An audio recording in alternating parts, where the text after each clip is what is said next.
Macmillan Audio presents Truth by Mary Mapes. Read for you by the author.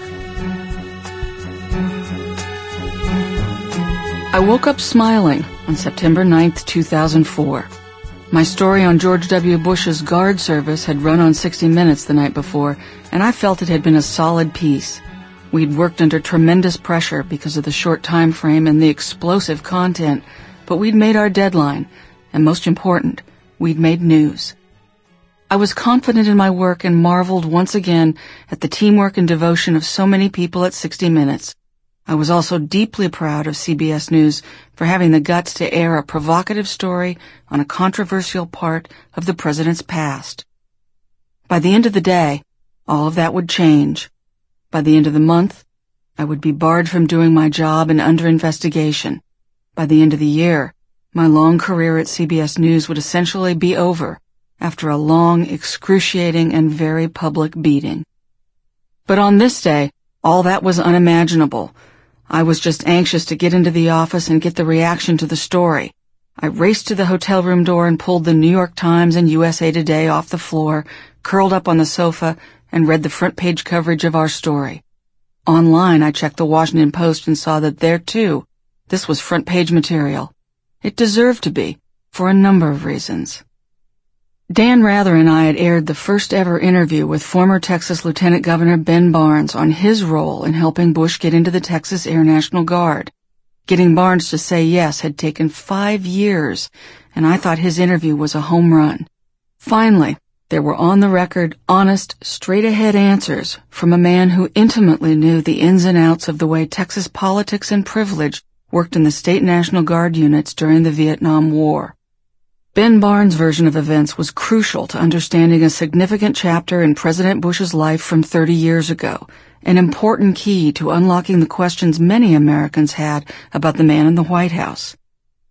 What had George W. Bush done during the volatile Vietnam years? Who was he back then, really?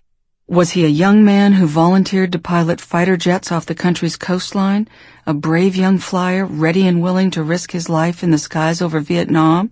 Or was George W. Bush, like so many well-connected young men in the Vietnam era, simply doing whatever he could to avoid fighting or flying anywhere near the jungles of Southeast Asia? Did he complete his service to the National Guard or walk away without looking back, simply because his family status meant that he could?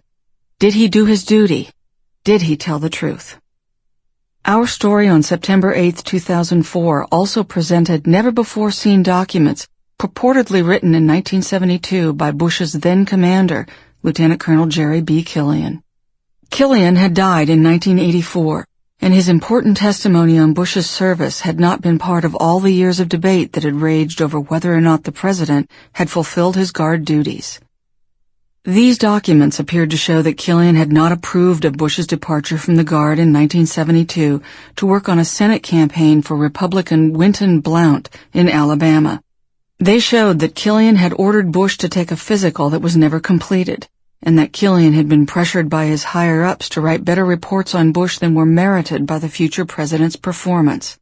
The Killian memos, as they came to be called, turned on its head the version of George W. Bush's Guard career that the White House had presented. These new memos made Bush look like a slacker, not an ace pilot. I had spent weeks trying to get these pieces of paper, and every waking hour since I'd received them, vetting each document for factual errors or red flags. I worked to compare the new memos with the official documents I'd received since 1999, and they meshed in ways large and small. Furthermore, the content, the essential truth of the story contained in the memos, had been corroborated by Killian's commander, General Bobby Hodges, in a phone conversation 2 days before the story aired. On September 6th, he had said the memos reflected Killian's feelings at the time, and that this was what he remembered about how Killian had handled Bush's departure from the Guard.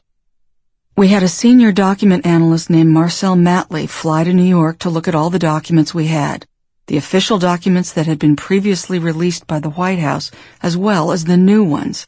After examining them for hours, blowing up signatures and comparing... Sample complete. Ready to continue?